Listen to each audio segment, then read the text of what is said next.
आपण पाहत आहोत बहुजन आवाज न्यूज चॅनल।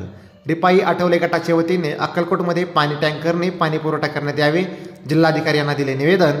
अक्कलकोट शहर व तालुक्याला भेडसावणाऱ्या तीव्र पाणी टंचाई दूर करण्यासाठी त्वरित पाण्याचे टँकर सुरू करण्यात यावे, अशा आशयाचे निवेदन जिल्हाधिकारी यांचे प्रतिनिधी महसूल तहसीलदार दत्तात्रय मोहोळे यांना सोलापूर जिल्हाधिकारी कार्यालय येथे देण्यात आले। यावर्षी पावसाळा कमी झाल्याने अक्कलकोट तालुक्याची वरदायिनी ठरलेल्या कुरनूर धरणामध्ये अत्यल्प पाणीसाठा जमा झाले होते, परंतु सध्या कुरनूर धरणामध्ये पाणीच शिल्लक नसल्याने या धरणातून पाणी पुरवठा होत असलेल्या अक्कलकोट शहरातील नागरिकांना पाण्याची टंचाई भासत आहे।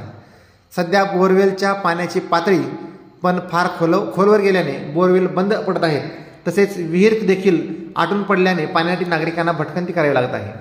तरी शासनाने अक्कलकोट, मैंदर्गी तसेच दुधनी या शहरात व तसेच तालुक्यातील सर्व ग्रामपंचायती सर्व करून ज्या ग्रामपंचायतीला नागरिकांना पाणी अभावी नाहक त्रास होत आहे, अशा गावांना त्वरित पाण्याचे टँकर सुरू करून नागरिकांना दिलासा द्यावा, असे विनंती मडीखांबे यांनी केली आहे।